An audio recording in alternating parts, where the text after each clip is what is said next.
Hello everyone, कैसे हैं आप। आज की वीडियो बहुत ही ज़्यादा इंपॉर्टेंट होने वाली है उन लोगों के लिए जो रिसेंटली अपना एफएससी या इंटरमीडिएट कंप्लीट कर चुके हैं या फिर अपना ए लेवल कंप्लीट कर चुके हैं या करने वाले हैं, और उन लोगों के लिए जो लोग अपनी यूनिवर्सिटी में या तो एडमिशन ले चुके हैं, एक दो सेमेस्टर पढ़ चुके हैं, या फिर वो एडमिशन लेना चाहते हैं। बहुत से ऐसे लोग हैं जो एडमिशन जो है वो हमारे मुल्कों में ये बहुत एक कॉन्सेप्ट बना हुआ है कि जब भी कहीं एडमिशन किसी यूनिवर्सिटी में नहीं मिलता तो वो चाइना की तरफ चले जाते हैं कि चाइना में जाकर स्टडी करेंगे, वहाँ पर पढ़ के वापस आ जाएंगे। स्पेशली जो डॉक्टर हैं और जो इंजीनियर्स हैं, काफ़ी उन लोगों के लिए जर्मनी में एक बहुत ही अच्छी अपॉर्चुनिटी है। आप लोग जर्मनी में अपनी एफएससी इंटरमीडिएट, चाहे वो एफए हो, कंप्यूटर साइंसेज में किया हो, प्री मेडिकल में, प्री इंजीनियरिंग में, किसी भी फील्ड में किया हो, उसको कंप्लीट करने के बाद आप लोग जर्मनी में आ सकते हैं। और same rule applies for a level students. आप लोग भी जर्मनी में आ सकते हैं। आप लोग जैसा कि जानते हैं कि यूके की मार्केट इस वक्त बहुत ही ज़्यादा ख़राब चल रही है, बहुत ही टाइट किस्म के रूल उन्होंने इंप्लीमेंट कर दिए हैं, जिसके बाद यूके जाना इस अब ऑलमोस्ट इम्पॉसिबल। तो चलें स्टार्ट करते हैं, आपको प्रोसेस बताते हैं कि किस तरह से एफएससी इंटरमीडिएट या ए लेवल करने के बाद स्टूडेंट्स जो हैं वो जर्मनी में आ सकते हैं। तो पहले तो मैं ये बताना चाहूँगा कि जर्मनी में जो बैचलर के एडमिशन्स हैं उसके लिए रिक्वायरमेंट है कि आपकी 13 ईयर ऑफ एजुकेशन कंप्लीट हो, लेकिन हमारे पाकिस्तान और इंडिया में जो है वो ऑलमोस्ट 12 ईयर ऑफ एजुकेशन के बाद आपको बैचलर में एडमिशन मिल जाता है। तो चलिए सबसे पहले उन लोगों की बात करते हैं जिन्होंने एफएससी, एफए, आईसीएस, आईकॉम और इस तरह की 12 ईयर ऑफ एजुकेशन अपनी कॉलेज से कंप्लीट कर ली है। उन लोगों के लिए क्या अपॉर्चुनिटीज़ हैं? उन लोगों के लिए क्योंकि उन्होंने 12 ईयर ऑफ एजुकेशन कंप्लीट की हैं, इसलिए उनको एक साल जो है एक्स्ट्रा यहाँ पर जर्मनी में एज अ स्टूडेंट कोलीग लगाना पड़ेगा। और वो स्टूडेंट जिन्होंने ए लेवल किया हुआ है उनको एक साल का एक्स्ट्रा फाउंडेशन या नहीं करना पड़ता, क्योंकि वो already 13 year of education complete कर चुके हैं। इसलिए उनको ये साल एग्जाम्प्ट है और वो डायरेक्टली जो है वो यूनिवर्सिटी में बैचलर्स के लिए अप्लाई कर सकते हैं अपनी लैंग्वेज की रिक्वायरमेंट्स को पूरी करके। स्टूडेंट कोलीग क्या है? स्टूडेंट कोलीग एक्चुअली समझ लें कि एक फाउंडेशन ईयर है जिसमें आपकी बेस बनाई जाती है और आपकी जो है वो आपकी फील्ड से रिलेटेड आपको टेक्निकल नॉलेज दिया जाता है और आपको जर्मन सिखाई जाती है। उसमें आपको जो जर्मन लैंग्वेज जो सिखाई जाती है वो B2 और C1 लेवल तक सिखाई जाती है। वो उस लैंग्वेज में ना सिर्फ एक जनरल लैंग्वेज होती है बल्कि टेक्निकल लैंग्वेज भी शामिल होती है जो कि आपके कोर्स से रिलेटेड होती है। तो इस लैंग्वेज को करने के बाद आपको एक टेस्ट देना होता है यहाँ पर।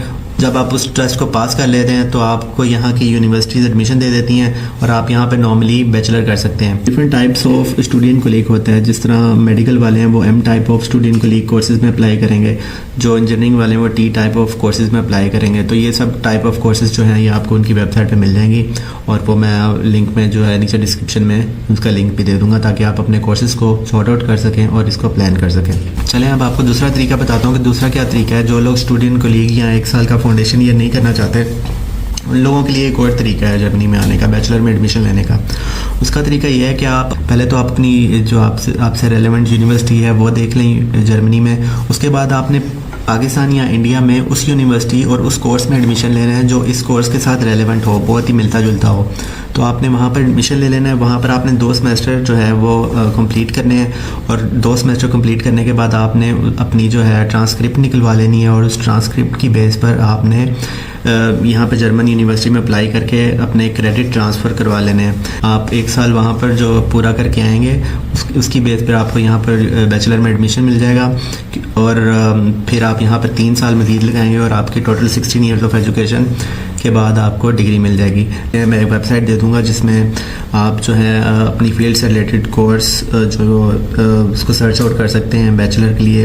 और सबसे इम्पोर्टेंट बात यह है कि जैसे ही आपका बैचलर यहाँ पे फ्री होता है तो आप उसके बाद तो ऑब्वियसली आप जॉब कर ही सकते हैं, लेकिन ड्यूरिंग बैचलर भी आपको काम करना अलाउ होता है। तो यहाँ पर स्टूडेंट्स हाफ ईयर जो है ऑलमोस्ट 120 डेज़ उनको फुल टाइम जॉब अलाउ होती है स्टूडेंट्स को। तो जब वो यहाँ पर आते हैं तो वो अपने एक्सपेंडिचर भी खुद बियर कर सकते हैं। और सबसे अच्छी और इम्पॉर्टेंट बात यह है कि जर्मनी में ट्यूशन फ़ी कोई नहीं है। आप यहाँ पर आके आपको ये टेंशन नहीं होती कि मैंने ट्यूशन फ़ी के लिए पहले पैसे इकट्ठे करके अपनी जॉब करके पैसे इकट्ठे करने हैं और सबसे पहले ट्यूशन फ़ी देनी है, उसके बाद अपने खर्चे पूरे करने हैं।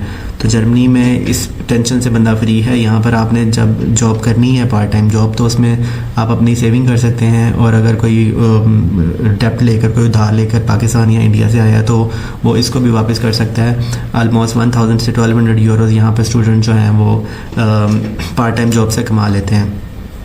और वंस आप अपने बैचलर के बाद जॉब हासिल कर लेंगे तो 1-2 साल आपने टैक्स पे करना है और उसके बाद आपको यहाँ की परमानेंट रेजिडेंसी मिल जाएगी। तो अगर आप इस पर्सपेक्टिव से देखें तो बजाय कि आप दूसरे कंट्रीज़ में मूव करने के, आप जर्मनी को फोकस कर सकते हैं और यहाँ पर रहते हुए ये सारे प्रोसेस को फॉलो करके आप इनकी मार्केट में इंटीग्रेट कर सकते हैं और अपने PR और पासपोर्ट को लाइन अप कर सकते हैं। अगर आपको इस बारे में डिटेल कुछ इन्फॉर्मेशन चाहिए तो और आप लोगों को ये पता करना हो कि मेरे से रिलेटेड, मेरी फील्ड से रिलेटेड कोर्स को मैं कैसे शॉर्ट लिस्ट करूँ, कौन सी यूनिवर्सिटीज़ मेरे लिए बेहतर हैं, तो आप मुझे मैसेज कीजिए कमेंट में। मैं आपको उसका पर्सनली जवाब दूंगा, उसको देखकर जिस तरह से हेल्प हो सके वो करूँगा। जॉब्स इन जर्मनी के बारे में भी इन्फॉर्मेशन दी हुई है, वो भी मैं नीचे लिंक में दे दूँगा, आप उसको देखिएगा। और फिर मिलते हैं नेक्स्ट वीडियो में एक नई इन्फॉर्मेशन के लिए कि किस तरह से आप जर्मनी को फॉलो कर सकते हैं। तब तक के लिए बाय।